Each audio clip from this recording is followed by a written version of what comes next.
एक नए आयाम पे ले गए और ये एक तरीके की नई बिज़नेस था उस समय। आज तो इसमें बहुत सारे लोग हैं, लेकिन जब भाई साहब ने स्टार्ट किया तो ये एक अपने आप में एक एक अनूठा प्रयोग, अनूठा बिज़नेस था और आज इस बिज़नेस की जो ऊँचाइयाँ हैं बहुत बड़ी हैं और उसी खूबी को भाई साहब की जो खूबी है, उस खूबी का सदुपयोग करने के लिए सेवा भारती ने भाई साहब से आग्रह किया कि हम लोगों का मार्गदर्शन किया जाए और आज सेवा भारती का कार्य देखने के बाद भी दिल्ली सेवा भारती ने भी बड़ी अलग प्रकार के भिन्न-भिन्न नए प्रयोग किए और बड़े सक्सेसफुल प्रयोग रहे। तो मैं ज़्यादा समय ना लेते हुए माननीय रमेश अग्रवाल जी से आग्रह करूँगा कि इसमें एट 80 जो सबसे पहला बैच आया था 88 में आया था जो 95 में पास आउट 12वीं पास करके गया है।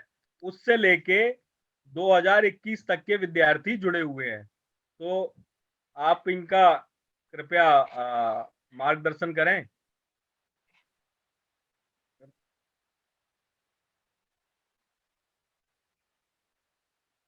सबको मेरा नमस्ते, जय हिंद।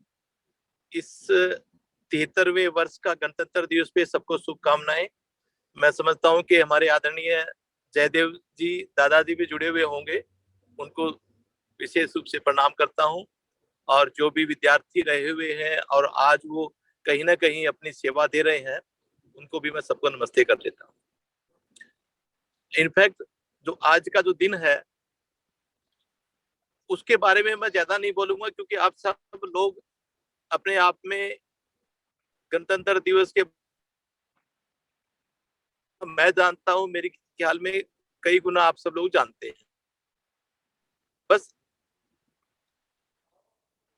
एक चीज जरूर आप लोगों को मैं मेरे इस आज वक्तव्य से आगाह कराने की कोशिश करूंगा, क्योंकि आज जैसे आपका जीवन है, जिस तरह से आप हैं, मैं भी 1978-79 में एक साधारण तरीके से गवर्नमेंट स्कूल में पढ़ता था। जो साधन आप लोगों ने, जिस साधन से आप लोगों ने शिक्षा पाई, शायद मैं उसका 10% भी मेरे पास वो साधन नहीं थे। क्योंकि न तो हमारे पास स्कूल में कई बेंच होते थे, कभी पेड़ के नीचे पढ़ लिया, न कभी बिल्डिंग होती थी। और गवर्नमेंट स्कूल का 10-20 पैसे की बड़ी बड़ी वो भी दिक्कत होती थी। माँ बाप कहते थे कि अरे अगले महीने दे देंगे, मास्टर जी को बोल देना 20 पैसे नहीं है। तो इस तरह के किया, मगर एक सब में मिलाकर जो चीज थी, हम केवल नया दरवाजा लगेगा। कई बार हम उस प्रणाली को दोष कई बार दे देते हैं कि देखो मेरी तो अच्छी शिक्षा नहीं हुई, इसलिए मैं पीछे रह गया, मेरे को एक अच्छी नहीं मिली बचपन में, इसलिए मैं पीछे रह गया। मगर मैंने ये कभी शिकायत नहीं करी। मैं कहता था कि जो भी परिस्थिति आपको देती है, जो भी आपको जिस तरह का मिलता है, आप उसमें कैसे बेटर बने, वो आपको वहां से निकालना है। जैसे कई बार होते नहीं है, मैं ये अपनी किकर कांटे वाली, वो कहीं भी होती है तो अपना कांटे से अपना दर्द कर देती है, मगर कुछ ज्ञानी लोग उसमें भी दांतन निकालकर उस कीकर का लाभ उठा देते हैं। तो कहीं भी कुछ भी चीज हो, अपना एक सोच क्या रहे कि हम उसमें कैसे लाभ निकालें। बहुत विषय है, उसमें से मैं एक या दो विषय लो। एक, आप किस तरह से दुनिया से अलग हो। लोग करते हैं कोई भी चीज डिफरेंट थिंग्स, आप थिंग्स डिफरेंटली कैसे करते हो। आम का हिस्सा न हो, खास का हिस्सा। अब क्वेश्चन ये आता है कि जी ये तो सौभाग्य में लिखा होता है कि मैं आम बनूं या खास बनूं। मैं थोड़ा सा एक एग्जांपल देता हूं मेरी अपनी ही लाइफ का, क्योंकि जो आदमी जिस तरह लाइफ जिया है वो उसको बेटर बता पाएगा। मैं 1979-80 के बीच में दिसंबर के अंदर भारतीय वायुसेना की ट्रेनिंग कर मेरी ट्रेनिंग हुई थी मद्रास में, एमटीआई में। एमटीआई पास करके मैं श्रीनगर कश्मीर में चला गया और 15 दिसंबर को वहां मेरी रिपोर्टिंग हुई। सेक्शन ज्वाइन कर लिया। अब मेरे दिमाग में क्या था कि मेरे को इस नए स्टेशन पे आम नहीं रहना, खास बनना है। वहां पर 700-800 लोग ऑलरेडी काम करते थे। 16 दिसंबर को मैं जब पहुंचा तो वहां बर्फ पड़ी हुई थी। हमारे जो भारतीय वायुसेना के फाइटर कभी उड़ते थे, कभी नहीं उड़ते थे। सर्दियों में काम नील के बराबर हो जाता है। तो मैं वहां पहुंचते ही कहा मेरे सीनियर को कि सर आप मेरे को बताओ कोई काम। बोला अरे जिंदगी पड़ी है, 20 साल के लिए तुमने बॉन्ड भरा, एयरफोर्स में करते रहना, कौन सी जल्दी हो गई। 17 दिसंबर निकल गया, 18 निकल गया, 20 निकल गया, 25 दिसंबर निकल गया, और आखिर में 31 दिसंबर आ गया, जो हमारा सैलरी डे होता है, तनख्वाह मिलती है हमारी। उस टाइम पर तनख्वाह हमारे को कैश मिलती थी। लाइन में लगते थे, एक अफसर सामने बैग में पैसे लेकर बैठता था, नाम पुकारता था, हम आगे आते थे और इस तरह से हम उनसे पैसे लिया करते थे। मेरा नाम पुकारा गया, मेरे को मेरे अफसर ने 6,000 रुपए या 6,500 रुपए कितने थे अंदाज गिनकर दे दिए।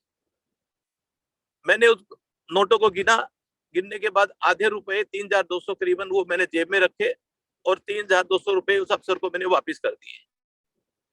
अफसर ने कहा कि भाई ये क्या कर रहे हो। मैंने कहा सर 15 दिसंबर को ड्यूटी पे आया था, 16 दिसंबर से मेरे को 1 रुपए का काम नहीं दिया गया, नो काम नो दाम, मैं हराम का नहीं लूंगा, ये मेरे पिताजी ने कहा है। जिस दिन मेरे को काम पे लगा दोगे उस दिन मैं तनख्वाह भी लूंगा। मैं वैसे तो आया नहीं सर्विस के अंदर। उस अफसर ने कहा कि डू यू नो ये ऑफेंस है, डिफेंस के अंदर कभी आप दी हुई तनख्वाह को मना नहीं कर सकते। मैंने कहा कि सर मैं बिल्कुल समझता हूँ ये ऑफेंस है, मगर इतना बड़ा, इससे बड़ा ऑफेंस ये है कि मैं ले लूंगा तो, क्योंकि हराम का लूंगा तो वो परमात्मा का ऑफेंस है, वो बड़ा ऑफेंस है। उसने मेरी चार्जशीट रेज कर दी, मेरे कमांडर के पास पेशी पड़ गई। विंग कमांडर एसके निगम होते थे, वो लखनऊ के थे। उसने चार्ज पढ़कर बताए। उसने कहा कि यंग जेंटलमैन क्या बोलना है आपको, आपके अगेंस्ट में ये चार्ज है। मैंने कहा सर मैंने कोई गलती नहीं करी। बोला ये तो इन्होंने अपराध लिखा है इसमें। तो मैंने कहा यदि ये अपराध है तो फिर मैं इस अपराध को एक्सेप्ट करता हूँ। मैंने पूरी बात बताई। बताने के बाद जो अफसर जिसने चार्जशीट बनाई थी उसको बोला भैया जरा बाहर जाओगे, उसको बाहर भेज दिया। और उस अफसर ने, विंग कमांडर निगम ने मेरे को हक किया और बोला कि बेटा मेरे को ऐसे बच्चे चाहिए। उनका, उनके जो एसओ बनते थे वो 15 साल में बनते थे, 15 साल के अनुभव में, और मैं 15 दिन के अनुभव में, उन्होंने कहा कल से आप मेरे एसओ हो। तो मैं उसका एसओ उस दिन के बाद ही बन गया। यानी कि मैं ये कहता हूँ कि आम यदि होता तो 15 साल में नंबर आता, और मैंने खास काम किया तो मैं 15 दिन में वो जगह ले पाया जो लोग 15 साल में लेते थे। तो दोस्तों आप हम कभी भी हालात को दोष मत दे कि ये खराब था, वो खराब था, मेरे अफसर ने तो मेरे को मौका नहीं दिया, चांस नहीं दिया, मैं क्या करूं, मैं बेचारा, मेरे को तो कुछ लोग समझते ही नहीं, मेरी तो कोई वैल्यू ही नहीं, ऐसा समझकर हम अपनी जिंदगी के ऊपर रोते रहते हैं। तो मैं कहता हूं कि ये अपने हाथ में है कि हम आम को खास कैसे बदले।